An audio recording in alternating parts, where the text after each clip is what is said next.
કુંભારવાડા માઢિયા રોડની કુંભાર શેરીની અંદર ભારતીય જનતા પાર્ટીના ઉમેદવારો પ્રચાર અર્થે પહોંચતા સ્થાનિક રહીશોએ રોડ પ્રશ્નની રજૂઆત કરી। કુંભારવાડાના માઢિયા રોડ ઉપર આવેલ કુંભાર શેરીમાં ભારતીય જનતા પાર્ટીના ઉમેદવારો જનસંપર્ક માટે ગયા હતા, ત્યારે સ્થાનિક રહીશોએ અન્ય 5 શેરીઓમાં રોડનું કામ પૂર્ણ થયું છે। અમારી શેરી કુંભાર શેરીમાં ડ્રેનેજ લાઇનના કામ પૂર્ણ થયા બાદ આજ દી સુધી રોડનું કામ કરવામાં આવ્યું નથી, જેના અનુસંધાને સ્થાનિક લોકોએ ઉમેદવારોને રજૂઆત કરી રોડ પ્રશ્નને હલ કરવાની માંગ કરી હતી।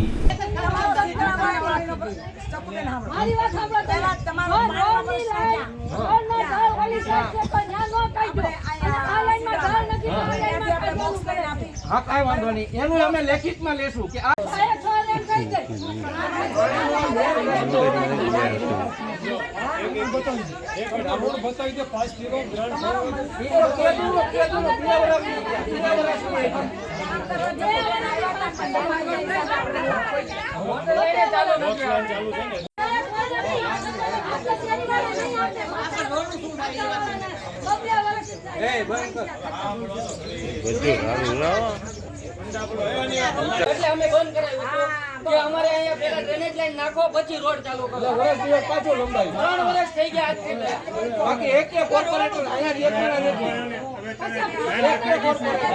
ડ્રેનેજ લાઈન આવી ગઈ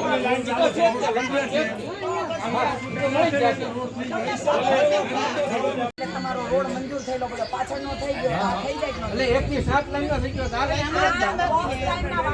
એટલે એ બધું હા પાણીનો નિકાલ હતો હોય ત્યાંથી બધું થઈ ગયો રોડ પછી અહીંયા પાણી નિકાલ કેમ થઈ જાય છે અમે જોશું।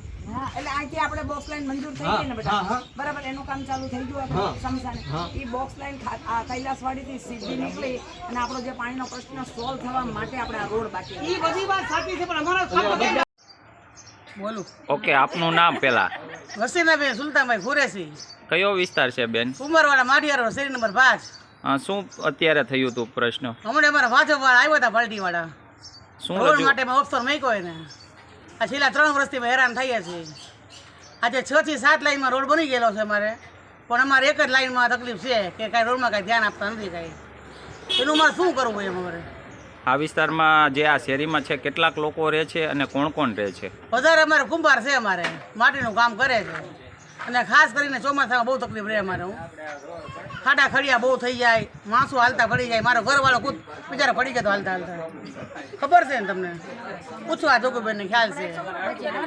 અને નગરા ખાડા અને ઢોળા કાંઈ કોઈ ધ્યાન નથી દોરાવતું છે। હું ચૂંટણીનું કામ આવે ત્યારે આ લોકો દર્શાવે હું અમને મત આપો બસ એ મત લઈને હાલતા થઈ જાય। કોણ 5 નંબરની શેરની કોણ પબ્લિક